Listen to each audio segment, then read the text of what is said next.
दोस्तों नमस्कार।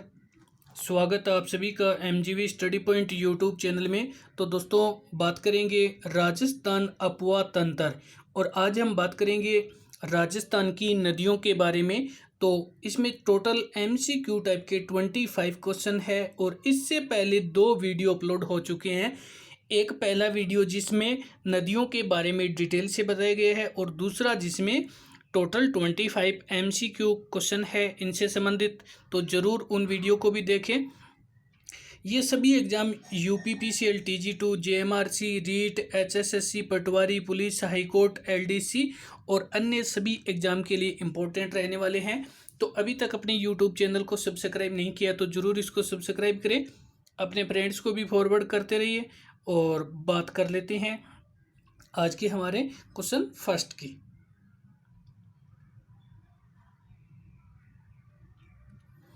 Question first में अपवा क्षेत्र की दृष्टि से राजस्थान की नदी प्रणालियों का अवरोही क्रम है। तो आपसे यहाँ पे पूछा है कि जो अपवा की दृष्टि से राजस्थान की जो नदी प्रणाली है उसमें अवरोही क्रम कौन सा है।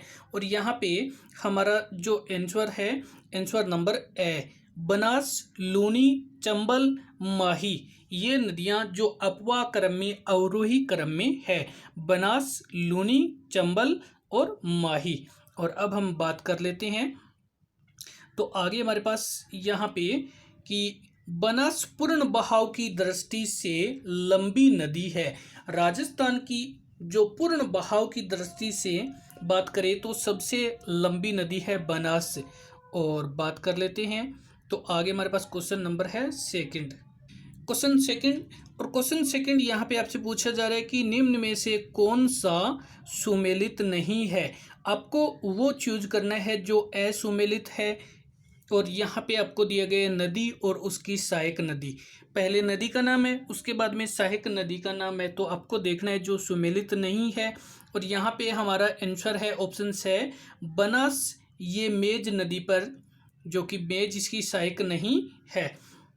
ये जो और बनास की जो सहायक नदी है उसमें से बेड़च है, मानसी है,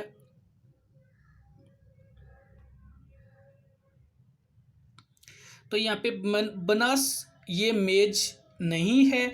बनास की सहायक बेड़च है, मानसी है, मेनाल है, मोरेल, कोठारी, खारी नदी है। जबकि ये मेज है ये चंबल की सहायक नदी है। मेज नदी चंबल की सहायक नदी है और बनास की बेड़च, मानसी, मेनाल, मोरेल, कोठारी व खारी नदियाँ है। और अब हम चलते हैं, बात करते हैं। तो आगे हमारे पास क्वेश्चन नंबर है 3। क्वेश्चन थ्री में सांबर झील में गिरने वाली नदी नहीं है। तो हम बात कर रहे हैं कि सांबर झील में नहीं गिरने वाली कौन सी नदी है। और हमारा आंसर है कांतली। कांतली नदी है, ये सांबर झील में नहीं गिरती है, ये कांतली नदी है ये। और अब हम बात कर लेते हैं। कांतली नदी सीकर झुंझुनू जिले में बहती है और ये चूरू जिले की सीमा पर विलुप्त हो जाती है। तो इसका जल है वो केवल चूरू जिले की सीमा पर, यानी झुंझुनू और सीकर में ये बहती हुई लुप्त हो जाती है और ये सांबर झील में नहीं गिरती है। राजस्थान की सबसे बड़ी प्राकृतिक एवं खारे पानी की झील है। ये सांबर झील की बात कर रहे हैं। सांबर झील है वो राजस्थान की एक प्राकृतिक झील है और ये खारे पानी की सबसे बड़ी झील है। और चलते हैं, बात करते हैं। तो आगे हमारे पास क्वेश्चन नंबर है 4। क्वेश्चन 4 में यहाँ पे अनास, इरू व सोम किसकी सहायक नदी है। तो यहाँ पे हम बात कर रहे हैं सहायक नदी की। और ये अनास, इरू व सोम किसकी सहायक नदी है। और चलते हैं, देखते हैं यहाँ पे हमारे पास ऑप्शन।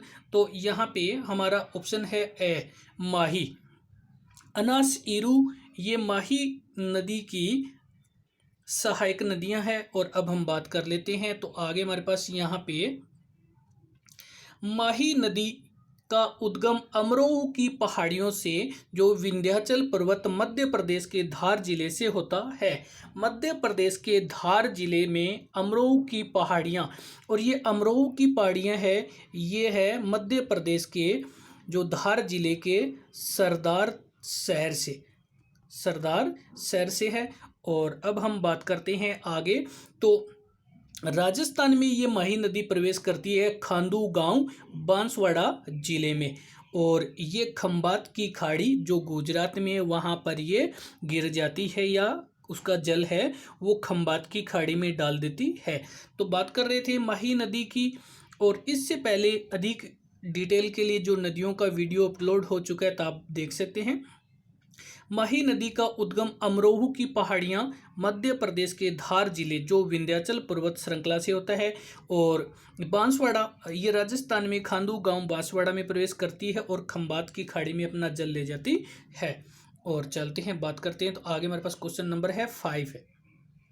क्वेश्चन 5 में मथाई नदी के किनारे कौन सा तीर्थ स्थल है? तो अब हम बात कर रहे हैं मथाई नदी की, और इसके जो किनारे रणकपुर जैन मंदिर है। मथाई नदी के किनारे रणकपुर जैन मंदिर है। और चलते हैं बात करते हैं। तो यहाँ पे हमारे पास आगे हम बात कर लेते हैं कि उद्गम मनोहरपुरा जयपुर जिले से, जो मथाई नदी है उसका उद्गम मनोहरपुरा जयपुर जिले से होता है। ये जयपुर एवं नागौर में बह करके सांबर झील में अपना जल डाल देती है। तो यहाँ पे जो सांबर झील में अपना जल डालती है मथाई, जो मनोहरपुरा जयपुर से इसका उद्गम होता है, जयपुर और नागौर में बहते हुए सांबर झील में अपना जल डालती है। और अब हम चलते हैं बात करते हैं। तो आगे हमारे पास क्वेश्चन नंबर है 6। क्वेश्चन 6 में ईस्ट वेस्ट कॉरिडोर के अधीन हैंगिंग ब्रिज का जो उद्घाटन कब किया गया था? तो यहाँ पे हम बात कर रहे हैं ईस्ट वेस्ट कॉरिडोर के अंतर्गत हैंगिंग ब्रिज का उद्घाटन, और ये किया गया था ऑप्शन ए अगस्त 2017 में। अगस्त 2017 में इस ब्रिज का उद्घाटन किया गया था। और चलते हैं बात करते हैं। तो आगे हमारे पास क्वेश्चन नंबर है 7। क्वेश्चन 7 में मोनसी वोकल नदी का उद्गम स्थल है। तो यहाँ पे हम बात कर रहे हैं जो मोनसी वोकल नदी है ये गोगुंदा की पहाड़ियों से होती है। गोगुंदा उदयपुर जिले में है। अगर हम बात करें गोगुंदा की तो ये उदयपुर में है, और मोनसी वोकल नदी का जो उद्गम स्थल है गोगुंदा की पहाड़ियाँ है। बात कर लेते हैं। तो यहाँ पे आगे हम बात करेंगे कि ये साबरमती में मिल जाती है। मानसी नदी है ये साबरमती में मिल जाती है गुजरात के बॉर्डर पे, और भारत की सबसे लंबी जल सुरंग जो कोई 4.6 किमी, और ये अलसीगढ़ की पहाड़ियों से उदर घाटी तक है, और एक 11 किमी लंबी सुरंग जो निर्माणाधीन है, उसके बाद ये सबसे बड़ी हो जाएगी 11 किमी वाली। और वर्तमान में भारत की सबसे जो लंबी जल सुरंग है वो 4.6 किमी अलसीगढ़ की पहाड़ियों से उदर घाटी तक है। और चलते हैं बात कर लेते हैं। तो आगे हमारे पास क्वेश्चन नंबर है 8।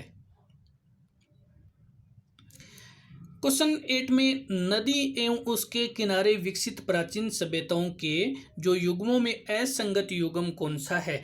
तो एक तो आपको दिया गया नदी का नाम और उसके किनारे जो प्राचीन सभ्यता विकसित हुई है उनका नाम। तो आपको देखना है जो असंगत युग्म है वो कौन सा है। तो असंगत युग्म है वो यहाँ पे हमारा आंसर द कांतली और पाषाण कालीन सभ्यता। कांतली नदी के किनारे गणेश्वर सभ्यता जो ताम्रयुगीन सभ्यता है, और कांतली नदी सीकर जिले की जो कि खंडेला की पहाड़ियों से इसका उद्गम होता है। और अब हम बात कर लेते हैं। तो यहाँ पे हम बात कर रहे हैं इसके बारे में, कांतली पाषाण कालीन सभ्यता नहीं है, और कांतली जो है ये गणेश्वर सभ्यता है, और गणेश्वर सभ्यता ताम्रयुगीन की जननी कहलाती है।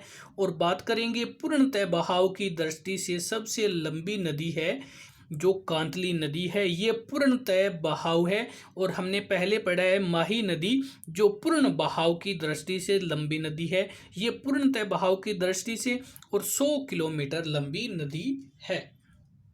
चलते हैं, बात करते हैं। तो आगे हमारे पास क्वेश्चन नंबर है 9, और बात कर लेते हैं 9 की। नदी संबंधित जिले का युग्म असंगत है।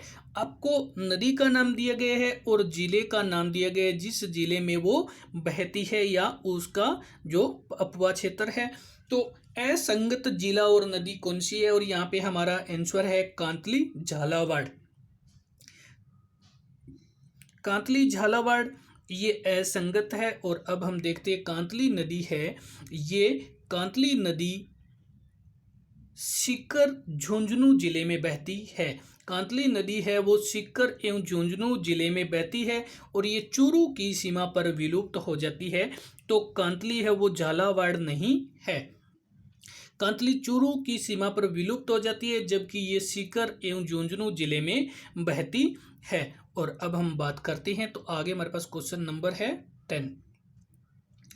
क्वेश्चन 10 में आलनिया नदी का उद्गम स्थल है, तो बात कर रहे हैं आलनिया नदी की, और हमारा ऑप्शन द मुकुंदवाड़ा की पहाड़ी।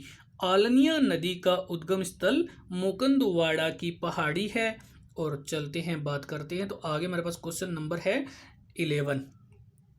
क्वेश्चन 11 में किशोर सागर तालाब स्थित है, तो बात कर रहे हैं किशोर सागर तालाब की, और वो कहाँ पे स्थित है। तो आइए हम देखते हैं। यहाँ पे हमारा आंसर है कोटा। किशोर सागर तालाब कोटा जिले में स्थित है।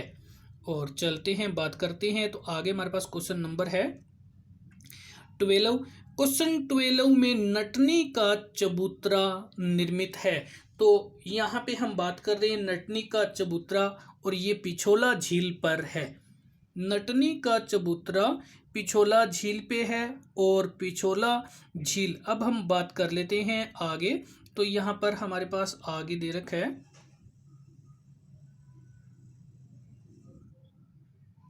पिछोला झील पर उदयपुर जिले में बेड़च नदी पर है। ये जो पिछोला झील है ये उदयपुर जिले में है, और ये बेड़च नदी पर पिछोला झील बनी हुई है। पिछोला झील का निर्माण 14वीं शताब्दी में एक बंजारे ने अपने बैल की स्मृति में करवाया था। और इस झील में जग मंदिर जो ताजमहल की वास्तुकला पर आधारित भारतीय भवन है। तो पिछोला झील है वो उदयपुर में है, बेड़च नदी पर स्थित है। निर्माण 14वीं शताब्दी में एक बंजारे ने करवाया था अब बैल की स्मृति में। इस झील में जग मंदिर ताजमहल की वास्तुकला पर आधारित भवन है।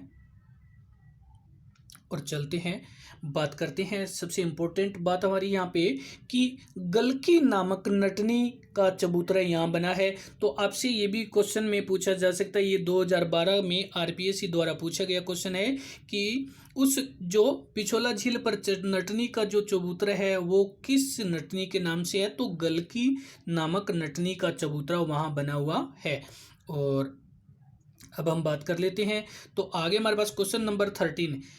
क्वेश्चन 13 निम्न में से कौन सा तालाब या झील अजमेर में नहीं है। तो आपको वो बताना है जो अजमेर में नहीं है।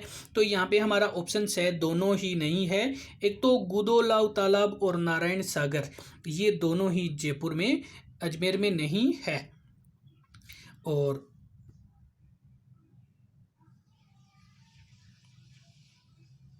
आगे क्वेश्चन नंबर है 14। क्वेश्चन 14 में नेहरू गार्डन किस झील में स्थित है। तो हम बात कर रहे हैं नेहरू गार्डन की, और हमारा आंसर है फतेह सागर झील। नेहरू गार्डन है ये फतेह सागर झील में स्थित है। और अब हम बात कर लेते हैं नेहरू गार्डन से संबंधित। तो सबसे पहले तो हम बात कर रहे हैं फतेह सागर झील का निर्माण जय सिंह ने देवाली गांव में करवाया था। तो यहाँ पे फतेह सागर झील है वो जय सिंह ने देवाली गांव में करवाया था। इसलिए इसे देवाली तालाब भी कहते हैं। और इसकी जो आधारशिला थी वो ड्यूक ऑफ कनॉट ने रखी थी, तो इसे कनॉट झील के नाम से भी जाना जाता है। इसलिए इसे कनौट झील भी कहते हैं। लेकिन बाढ़ के क्षतिग्रस्त होने के कारण इसे फतेह सिंह ने पुनः निर्माण कार्य करवाया था, इसलिए इसे फतेह सागर झील भी कहा जाता है। और अब हम चलते हैं, बात कर लेते हैं। तो आगे हमारे पास क्वेश्चन नंबर है 15। सांबर झील से राष्ट्रीय स्तर पर कितना नमक उत्पादित किया जाता है? तो अब हम बात कर रहे हैं कि सांबर झील में भारत का कुल कितना नमक उत्पादित होता है? तो यहाँ पे हमारा आंसर है, ऑप्शन है 8.7%। भारत का जो नमक उत्पादन है वो सांबर झील से 8.7% उत्पादित होता है। और चलते हैं आगे। क्वेश्चन, देश का सर्वाधिक नमक प्राप्त होता है और देश का पहला नमक अजायब घर या साल्ट म्यूजियम यहीं पे स्थित है। और अब हम चलते हैं, बात करते हैं। क्वेश्चन नंबर 16, राजस्थान में आंतरिक प्रवाह की सबसे छोटी नदी कौन सी है? तो यहाँ पे हमारा आंसर है कांकनी नदी। और इसकी जो अन्य नाम है वो भी हम बात कर लेते हैं। तो कांकनी नदी 17 किलोमीटर है और इसको कांकने या कांकनी भी कहते हैं। उद्गम कोठारी गांव जैसलमेर में होता है और विलुप्त ये मीठा खाड़ी जैसलमेर में हो जाता है। और ये जैसलमेर के रूपसी गांव में बुझ झील का निर्माण करवाती है। और चलते हैं, बात करते हैं। तो आगे हमारे पास क्वेश्चन 17, राजस्थान में सोतर किस नदी का दूसरा नाम है? तो यहाँ पे हम बात कर रहे हैं सोतर किस नदी का दूसरा नाम। तो यहाँ पे हमारा आंसर है घग्गर। राजस्थान में सोतर नदी ये घग्गर नदी कहलाती है और राजस्थान में ये हनुमानगढ़ जिले की टिब्बी तहसील में प्रवेश करती है और बटनेर के पास विलुप्त हो जाती है। और चलते हैं, बात करते हैं। तो इसका प्राचीन नाम सरस्वती, दुरस्ती, नट, लेटी, नाली, हकरा, ये पाकिस्तान में हकरा के नाम से, गंगानगर हनुमानगढ़ में ये नाली के नाम से, और इसको मृत या नट लेटी नदी भी कहा जाता है। आंतरिक प्रवाह की सबसे लंबी नदी जो कि 465 किमी है। और चलते हैं, बात करते हैं। तो आगे हमारे पास क्वेश्चन नंबर है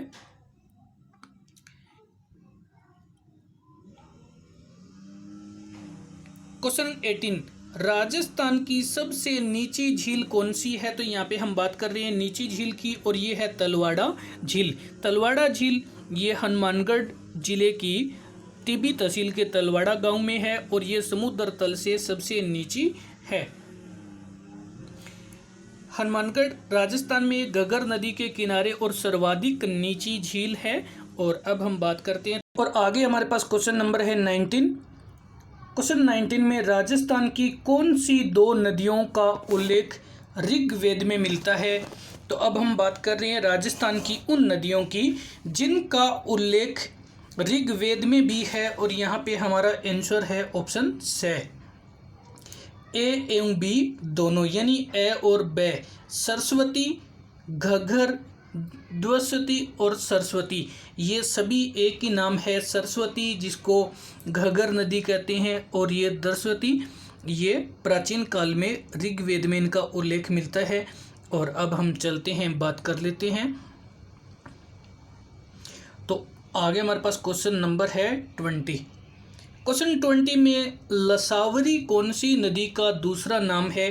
तो बात कर रहे हैं लसावरी और ये किस नदी का अन्य नाम है? तो यहाँ पे हमारा आंसर है ऑप्शन बे, रूपा रेल। रूपा रेल है ये लसावरी नदी का दूसरा नाम है और इसको वरा नदी भी कहते हैं। स्थानीय भाषा में ये वरा नदी भी कहलाती है। अब हम बात करते हैं इस नदी के बारे में। तो रूपा रेल नदी जिसको वरा नदी कहते हैं, ये उद्गम इसका उदयनाथ की पहाड़ियाँ, थाना गजी, तहसील अलवर। तो बात कर रहे हैं रूपा रेल नदी, इसका उद्गम अलवर में होता है और इसका विलुप्त होता है वो अलवर। ये भरतपुर जिले में बहने के बाद में ये कुशलपुर भरतपुर जिले में इसका विलुप्त हो जाता है। तो यहाँ पे हम बात कर रहे हैं कि रूपा रेल नदी का जो विलय है ये कुशलपुर भरतपुर में होता है और उद्गम होता है ये उदयनाथ की पहाड़ियाँ, थाना गाजी, तहसील अलवर से होता है। और चलते हैं, बात करते हैं। तो आगे हमारे पास आगे क्वेश्चन नंबर है 21। क्वेश्चन 21 में लोधीसर का नाका स्थित है। तो बात कर रहे हैं लोधीसर नाका, और हमारा यहाँ पे आंसर है ऑप्शन ए डूंगरपुर। डूंगरपुर है। और अब हम चलते हैं, बात कर लेते हैं। तो आगे हमारे पास क्वेश्चन नंबर है 22। क्वेश्चन 22 में लोधीसर का नाका किस नदी पर स्थित है। तो अब हम बात कर रहे हैं लोधीसर का नाका है ये माही नदी, और ये डूंगरपुर में है और माही नदी पर स्थित है। और अब हम बात करते हैं। तो आगे हमारे पास क्वेश्चन नंबर है जो नेक्स्ट क्वेश्चन 23। क्वेश्चन 23, राजस्थान की एकमात्र नदी जिसका उद्गम राजस्थान से होता है परंतु महत्व गुजरात में है।